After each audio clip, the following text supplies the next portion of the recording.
Good morning बच्चों हमने कल ट्रांजेक्शन स्टार्ट की थी, ट्रांजेक्शन्स रिलेटेड टू बैंक। लेकिन कल जो मैंने लास्ट लेक्चर में आपको डिस्कस किया था कि हमने किसी को गुड्स सोल्ड किया है, वो हमें पेमेंट या तो कैश कर सकता है या चेक से कर सकता है। ठीक है, वो तो था हमें चेक रिसीव हो रहे थे। अब बच्चे हमें किसी को पेमेंट भी करनी पड़ सकती है। ठीक है, तो आज जो मैं आपको बता रही हूँ हमें पेमेंट चेक से करनी है, तो हम क्या क्या एंट्रीज करेंगे वो मैं आज आपको बताऊंगी। ठीक है, देखना ध्यान से। आपके पास ट्रांजेक्शन आ रही है, यहाँ पे परचेज ट्रांजेक्शन है आपके पास, purchase goods from Mohan ₹1 lakh. Purchase goods from Mohan ₹1 lakh. कितने का गुड्स परचेज किया है बच्चे? 1 लाख का गुड्स परचेज किया है। तो अब मुझे बताओ, goods purchase from Mohan ₹1 lakh, 1 lakh का गुड्स परचेज किया है। तो गुड्स परचेज करने से बिजनेस में आएगा क्या? गुड्स आने के लिए वर्ड यूज करते हैं परचेजेस। ठीक है, तो purchases account debit, purchases account debit, goods आ गया, लेकिन कैश नहीं गया क्योंकि ऑन क्रेडिट परचेज कर रहे हैं। तो बिजनेस ने मोहन के पैसे देने हैं, तो मोहन के पैसे बिजनेस की लायबिलिटी है। लायबिलिटी का बैलेंस क्रेडिट, इंक्रीज पे क्रेडिट। तो इस टाइम बिजनेस की लायबिलिटी इंक्रीज हो रही है, बिजनेस की लायबिलिटी है मोहन के इतने रुपए देने हैं, तो लायबिलिटी का बैलेंस क्रेडिट, ये एंट्री हो गई। अब बच्चे कल मैंने जितनी भी ट्रांजेक्शन्स बताई थी उसके अंदर क्या था कि हमें चेक रिसीव हो रहा था क्योंकि हमने गुड्स सोल्ड किया था। आज हमें पेमेंट करनी है, तो बच्चे मेरे को मोहन की पेमेंट करने के लिए मेरे पास 2 ऑल्टरनेटिव हैं। या तो मैं मोहन की कैश पेमेंट करूं या मोहन को चेक दूं। ठीक है, तो देखना ध्यान से। अगर आपके पास ट्रांजेक्शन नेक्स्ट आ रही है, cash paid to Mohan ₹1 lakh. Mohan को कितना कैश पे किया? 1 लाख। तो बताओ, मोहन को कैश पे करोगे तो आपके पास से बिजनेस से जाएगा क्या? Cash. Credit word goes out, तो कैश चला जाएगा बिजनेस से, टू कैश 1 लाख। किसको पेमेंट की है? मोहन को। बताओ, मोहन को पेमेंट करोगे तो लायबिलिटी क्या हो जाएगी? डिक्रीज। लायबिलिटी परचेज करते टाइम इंक्रीज हुई थी, पे करोगे लायबिलिटी डिक्रीज, इंक्रीज पे क्रेडिट, डिक्रीज पे डेबिट। तो पे करने से आपकी लायबिलिटी डिक्रीज हो गई। ठीक है, according to American system liability decrease पे डेबिट। अगर आप इंग्लिश सिस्टम के अकॉर्डिंग कह रहे हो तो किसको पेमेंट कर रहे हो? मोहन को। मोहन एक पर्सनल अकाउंट है, ह्यूमन बीइंग है, और डेबिट ऑल द रिसीवर। इस टाइम ये रिसीव कर रहा है इसलिए डेबिट हो रहा है। ठीक है बच्चे, ये तो पेमेंट थी कैश। अब बताओ, अगर मैं मोहन को चेक से पेमेंट करूं, आपके पास ट्रांजेक्शन आ रही है, paid to Mohan by cheque. Mohan को जो पेमेंट की गई है बच्चे वो चेक से की गई है। किससे पेमेंट की गई है? चेक से। तो अब बताओ, आपने किसी को चेक इशू किया है तो आपके पास से कैश नहीं जाएगा, आपके अकाउंट से पैसे जाएंगे। लेकिन इस टाइम आपको ये देखने की जरूरत नहीं है बच्चे, मैंने किसी की पेमेंट करनी है, मैंने उसे चेक इशू कर दिया। मतलब चेक इशू होता है हमेशा पेमेंट के लिए। जब मुझे किसी की पेमेंट करनी है तो मैं उसको चेक इशू कर दूंगी। ठीक है, तो क्या होगा कि मैंने जो चेक इशू किया है वो व्यक्ति उसको चेक को बैंक में ले जाएगा, बैंक मेरे अकाउंट से पेमेंट उसके अकाउंट में डाल देगा। तो चेक इशू के केस में मेरे पास से कैश नहीं जाता, मेरे अकाउंट से पैसे जाते हैं। कहाँ से पैसे जाते हैं? अकाउंट से जा रहे होते हैं मेरे। ठीक है, तो कैश की जगह किसको क्रेडिट करोगे? बैंक को। लेकिन पेमेंट करते टाइम जब चेक जाता है तो आपको ये देखने की जरूरत नहीं है कि उस व्यक्ति ने बैंक में डिपॉजिट किया है या नहीं। आपने किसी को पेमेंट के लिए चेक दिया, आप तो ये सोचोगे कि आपके अकाउंट से पैसे गए। ठीक है, कल मैंने टॉपिक कराया था कि अगर हमें चेक रिसीव होता है तो मुझे पता है कि मैंने अभी तक ये चेक बैंक में डिपॉजिट नहीं किया, मेरे अकाउंट में पैसे नहीं आए। रिसीव करते टाइम हमें देखते हैं कि deposited into bank on the same day और नेक्स्ट डे। लेकिन अगर मैं किसी को पेमेंट के लिए चेक देती हूँ तो मुझे इससे कोई मतलब नहीं है कि वो चेक बैंक में लेके गया या नहीं। मैंने किसी को चेक पेमेंट के लिए दिया, मतलब मेरे अकाउंट से पैसे गए, मैं तो ये मान के रिकॉर्डिंग कर दूंगी। ठीक है, तो paid to Mohan by cheque, किसको पेमेंट की गई है? मोहन को। ठीक है, मोहन को पेमेंट करोगे तो लायबिलिटी डिक्रीज हो जाएगी, डिक्रीज पे डेबिट। लेकिन इस टाइम मोहन को पेमेंट चेक से कर रहे हैं, मतलब मैं मोहन को चेक इशू कर रही हूँ, तो मोहन को चेक इशू कर रही हूँ तो चेक वर्ड यूज नहीं होगा। अगर आप किसी को पेमेंट के लिए चेक देते हो, जैसे ही आपने चेक साइन करके दिया आप तो ये सोचोगे आपके अकाउंट से पैसे गए, ठीक है, तो उस टाइम कैश की जगह बैंक को क्रेडिट करोगे। किसको क्रेडिट करोगे? अगर पेमेंट चेक से कर रहे हो तो कैश की जगह किसको क्रेडिट करोगे? बैंक को। अब बैंक क्यों क्रेडिट हो रहा है? कल भी मैंने आपको बताया था कि बैंक इज पर्सनल अकाउंट। जब आपके अकाउंट में पैसे आ रहे हैं तो बैंक रिसीव कर रहा है, डेबिट ऑल द रिसीवर। इस टाइम बैंक आपकी पेमेंट कर रहा है, आपके अकाउंट से पैसे जा रहे हैं, तो इस टाइम बैंक जो पर्सनल अकाउंट है क्रेडिट ऑल द गिवर, इस टाइम बैंक दे रहा है पैसे, ठीक है। तो जैसे ही आपने चेक इशू किया आपके अकाउंट से पैसे गए, ठीक है, तो कैश को क्रेडिट नहीं करोगे, बैंक को। तो अगर आप पेमेंट चेक से कर रहे हो तो बैंक को क्रेडिट करोगे, क्रेडिट ऑल द गिवर्स, देने वाला व्यक्ति क्रेडिट होता है। तो इस टाइम बैंक दे रहा है और बैंक एक पर्सनल अकाउंट है इसलिए क्रेडिट हो रहा है, ठीक है। तो कल था चेक रिसीव होता तो मैं देखती थी deposited into bank on the same day और नेक्स्ट डे। वो सिर्फ रिसीव के केस में है कि जब आप चेक रिसीव करते हो। अगर आप पेमेंट के लिए चेक देते हो तो आपके अकाउंट से पैसे जाएंगे तो डायरेक्ट बैंक को क्रेडिट करोगे, ठीक है। देखना ध्यान से आप,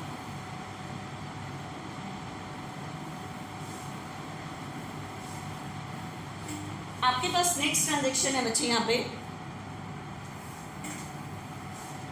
नेक्स्ट ट्रांजेक्शन आ रही है rent paid ₹10,000, rent paid ₹10,000। Rent की पेमेंट की है बच्चे, कितने रुपए की है? 10,000 पेमेंट की है रेंट की। बताओ रेंट पे करना मेरे लिए क्या होता है? Expense, an expense always be debited, ठीक है। तो रेंट अकाउंट डेबिट, कुछ नहीं था तो पेमेंट कैश कर रहे हो तो क्रेडिट वर्ड गोज आउट, आपके पास से कैश चला गया। लेकिन इसी ट्रांजेक्शन में अगर उसने लिखा rent paid ₹10,000 by cheque, rent की पेमेंट आपने किससे की है? चेक से की है। आपने किसी को चेक इशू किया है पेमेंट के लिए, तो अब बताओ आपने किसी को चेक दिया है तो आपके पास से कैश तो जाएगा ही, आपके कहाँ से पैसे जाएंगे? आपके अकाउंट से जाएंगे, बैंक आपके पैसे देगा। तो उस केस में आप कैश को क्रेडिट करने की बजाय किसको क्रेडिट करोगे?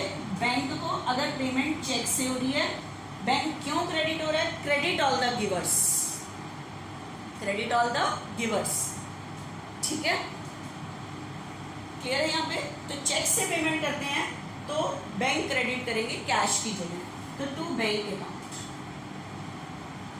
ठीक है बच्चे। अब देखना नेक्स्ट और देखते हैं हम, ये रेंट की किसी भी एक्सपेंसेस की पेमेंट चेक से करते हो तो आपके अकाउंट से पैसे जाएंगे। आप देखना आपके पास है कैश विड्रॉ, आपके पास ट्रांजेक्शन है cash withdraw, cash withdraw for personal use ₹1,000, cash withdraw for personal use. बच्चे अगर ये नहीं बताता ना कहाँ से पैसे निकाले हैं, तो बिजनेस से ही कैश निकाला गया है। कहाँ से कैश निकाला गया है? बिजनेस से ही कैश निकाला गया है, ठीक है। तो cash withdraw for personal use, तो आप बताओ इसका मतलब पर्सनल यूज के लिए बिजनेस से क्या निकाला है? कैश। तो बिजनेस से जाएगा क्या? Cash, credit word goes out, चला गया कैश।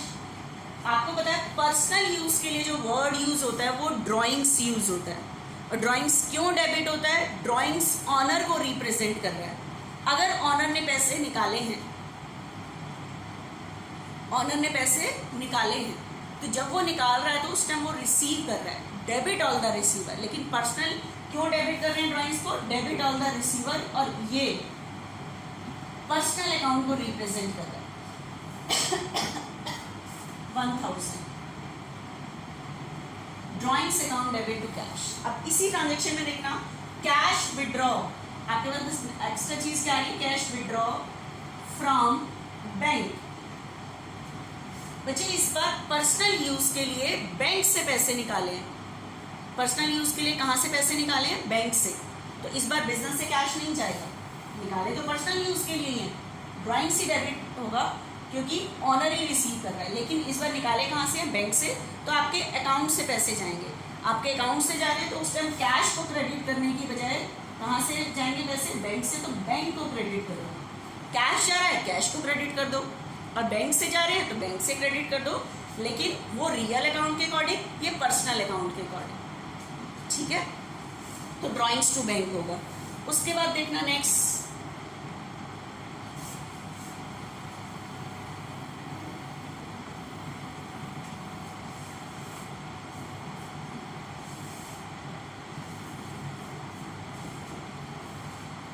बच्चे उसके बाद एक चीज बताओ, अगर हम बैंक में पैसे डिपॉजिट कराते हैं, बैंक हमारे डिपॉजिट पे हमें इंटरेस्ट देता है, क्या हमारे घर कैश भिजवाता है? वो नहीं भिजवाता, हमारे अकाउंट में डालता है।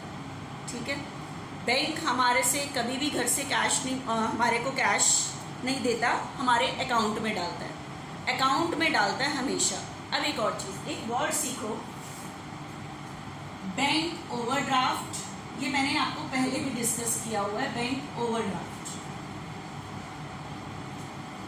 क्या होता है? बैंक ओवरड्राफ्ट ध्यान से सुनो बच्चे, आपको पता है आप बैंक में पैसे डिपॉजिट कराए हुए हैं आपने 1 लाख, बैंक के पैसे जो डिपॉजिट कराए हैं वो आपकी असेट है।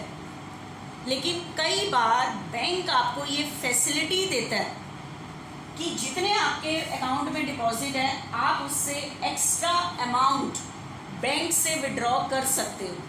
आपके अकाउंट में डिपॉजिट है 1 लाख, लेकिन बैंक ने आपको फैसिलिटी दी है, ये फैसिलिटी सबको नहीं मिलती।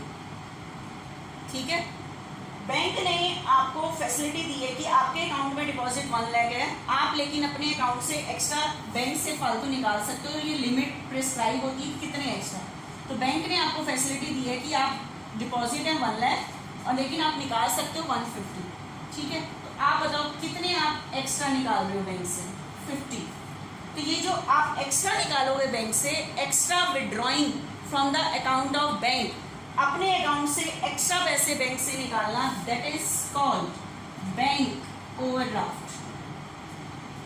That is called bank overdraft. इसे हम कहते हैं बच्चे bank overdraft. Extra withdrawing from the account of bank, that is called bank overdraft. अब बताओ, अगर आपके अकाउंट में पैसे डिपॉजिट होते हैं तो बैंक आपको इंटरेस्ट देता है। ठीक है, लेकिन अगर आपने बैंक से एक्स्ट्रा पैसे निकाले हैं, ये जो बैंक ओवरड्राफ्ट है, ये जो आपने 50,000 बैंक से एक्स्ट्रा निकाले, आपको क्या लगता है ये पैसे आपको बैंक को वापस नहीं करने हैं? तो ये जो पैसे आपने बैंक ओवरड्राफ्ट हैं, ये पैसे बैंक को वापस करने होते हैं, और ये पैसे बिजनेस की लायबिलिटी होती है क्योंकि आपने ये बैंक को वापस करने हैं। जब तक आप ये बैंक ओवरड्राफ्ट के पैसे वापस नहीं करते तो बैंक आपको इंटरेस्ट देगा नहीं, आपसे चार्ज करेगा, लेगा, आपसे क्या करेगा? चार्ज करेगा। ठीक है, जिसे हम कहते हैं इंटरेस्ट ऑन बैंक ओवरड्राफ्ट। तो ओवरड्राफ्ट पे आपको इंटरेस्ट रिसीव नहीं होता, आपको ये इंटरेस्ट बैंक को देना पड़ता है क्योंकि आपने बैंक से एक्स्ट्रा अमाउंट निकाली है। तो एक्स्ट्रा अमाउंट जो आपने बैंक से निकाली है, इसके ऊपर इंटरेस्ट आपको बैंक को देना पड़ेगा जब तक आप ये 50,000 बैंक को वापस नहीं कर देते ओवरड्राफ्ट के। तो बैंक आपसे इंटरेस्ट चार्ज करता है, तो ये इंटरेस्ट बैंक को आपको देना पड़ता है। लेकिन बैंक आपसे कैश नहीं मंगाता बच्चे, ये इंटरेस्ट ये भी आपके अकाउंट से ही काट लेता है, मतलब इसके पैसे भी आपके अकाउंट से ही जाते हैं, कैश नहीं देना पड़ता है आपको, ये आपके अकाउंट से ही जाते हैं पैसे। ठीक है, तो देखना आप ध्यान से, कुछ ट्रांजेक्शन है आपकी इंटरेस्ट से रिलेटेड ही। कहने का मतलब है बैंक ने अगर आपको इंटरेस्ट देना है आपकी डिपॉजिट पे, बैंक ने अगर आपको इंटरेस्ट देना है आपकी डिपॉजिट पे, तो आपको कैश नहीं देगा, आपके अकाउंट में डाल देगा। अगर बाई चांस ओवरड्राफ्ट पे बैंक ने आपसे इंटरेस्ट लेना है तो आपके घर से कैश नहीं मंगाएगा, आपके अकाउंट से ही काट लेगा, इतने पैसे आपके अकाउंट से काट लेगा। ठीक है, तो देखना एक बार ध्यान से, आपके पास ट्रांजेक्शन है इंटरेस्ट रिसीव्ड ₹1,000, इंटरेस्ट रिसीव ₹1,000। कितना इंटरेस्ट रिसीव किया है बच्चे? 1,000 इंटरेस्ट रिसीव किया है।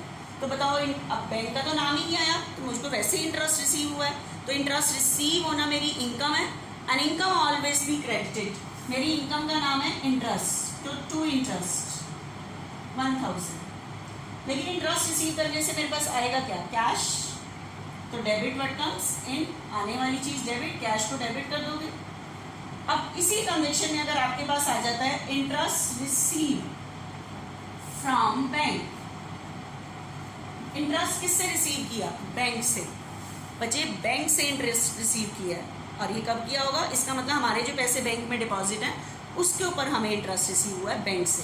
और बैंक से इंटरेस्ट रिसीव होना मेरी है तो इनकम ही, लेकिन बैंक हमें कैश नहीं देता, हमारे अकाउंट में ही डाल देता है, हमारे अकाउंट में ही डाल देता है। तो उस केस में आप कैश को डेबिट करने की बजाय किसको डेबिट करोगे, क्योंकि आपके अकाउंट में पैसे आ रहे हैं, कैश को डेबिट नहीं करोगे, बैंक को। बैंक ही रिसीव कर रहा है आपका interest, debit all the receiver. या ये कह लो आपके अकाउंट में पैसे आए हैं तो आपके बैंक अकाउंट असेट है, असेट इंक्रीज पे डेबिट, अमेरिकन सिस्टम के अकॉर्डिंग, ठीक है। कैश आ रहा है, कैश को डेबिट कर दो, बैंक में आ रहे हैं, बैंक को डेबिट कर दो। कैश जा रहा है, कैश से क्रेडिट कर दो, बैंक से जा रहे हैं, बैंक को क्रेडिट कर दो। लेकिन रूल्स रियल और पर्सनल का रूल होता है, ठीक है। उनके क्रेडिट और डेबिट में जो रूल का सिस्टम है वो अलग है, देखना ध्यान से। तो बैंक टू इंटरेस्ट होगा, बैंक इंटरेस्ट देगा। अब इसी केस में मैं पेमेंट का बता देती हूँ, देखना ध्यान से। इंटरेस्ट पेड, आपके पास ट्रांजेक्शन है इंटरेस्ट पेड ₹1000। क्या पे किया बच्चे, इंटरेस्ट। इंटरेस्ट पे करना मेरे लिए एक्सपेंस है, an expense always be debited, expense always be debited 1000। और इंटरेस्ट पे करने, मैं इंटरेस्ट पे कर रही हूँ, किसी को भी पे कर रही हूँ, तो बिजनेस से जाएगा क्या, कैश। तो credit word goes out to cash account, ठीक है। ये तो सिंपल सी थी, जब तक बैंक का नाम नहीं है इसका मतलब बिजनेस से पे कर रहे हैं हम, तो बिजनेस से तो कैश ही जाएगा। अब देखना, अब आपके पास है इंटरेस्ट चार्ज बाय बैंक,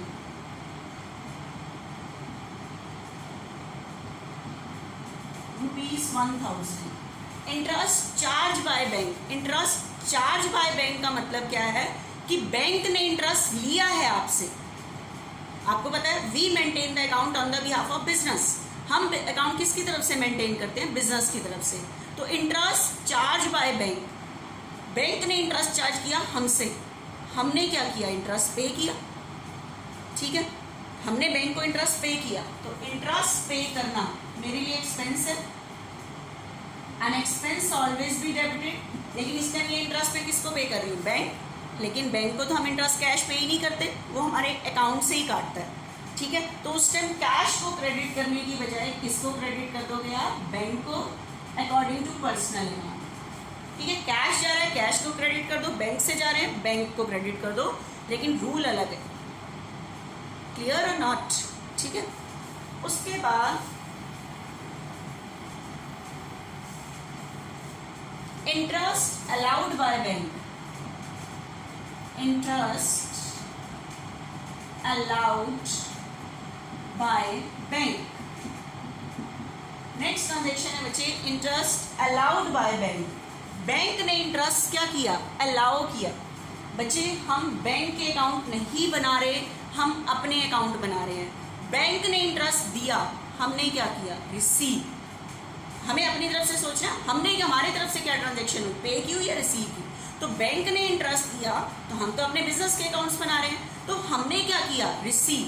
तो इंटरेस्ट रिसीव करना मेरी income, and income always be credited. लेकिन ये इंटरेस्ट मुझे किससे रिसीव हुआ है, बैंक से। तो बैंक तो कैश देता ही नहीं है, हमारे अकाउंट में डालता है। तो उस टाइम कैश को डेबिट करने की बजाय बैंक को डेबिट कर दो, बैंक टू इंटरेस्ट रिसीव हुआ है बैंक में, ठीक है। अब देखना बच्चे नेक्स्ट,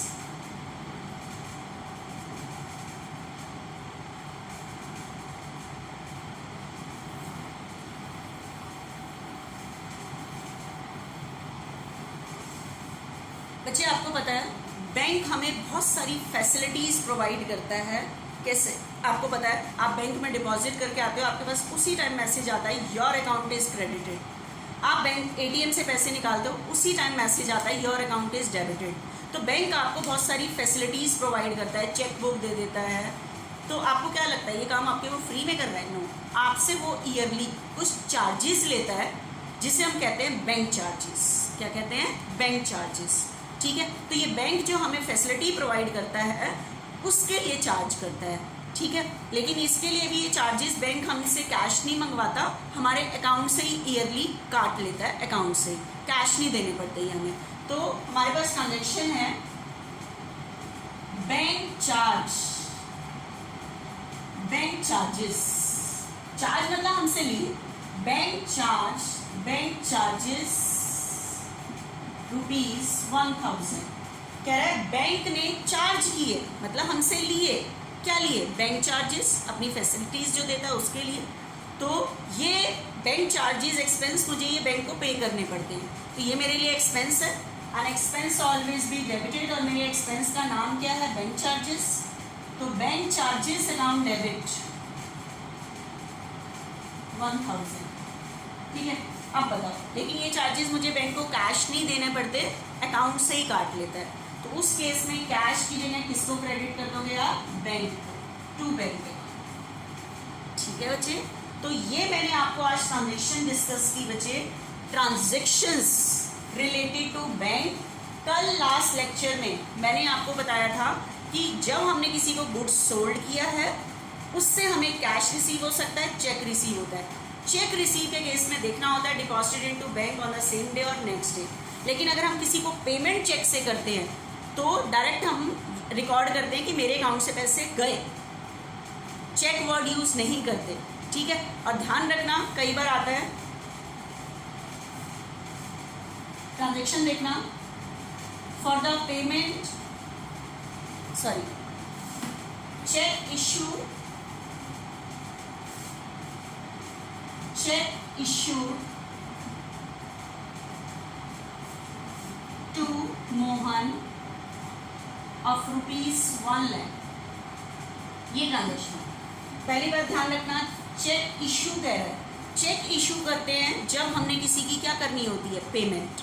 ठीक है, चेक इशू कह रहा है, तो आपको मेरे पास चेक जा रहा है कि मैम डिपॉजिट हुआ है नहीं। हमें पेमेंट के केस में आपको देखने की ज़रूरत नहीं है कि उसने बैंक में डिपॉजिट किया या नहीं, सीधा आपके अकाउंट से पैसे, जैसे ही आपके पास चेक जा रहा है आप ये सोचोगे आपके अकाउंट से इतने पैसे गए।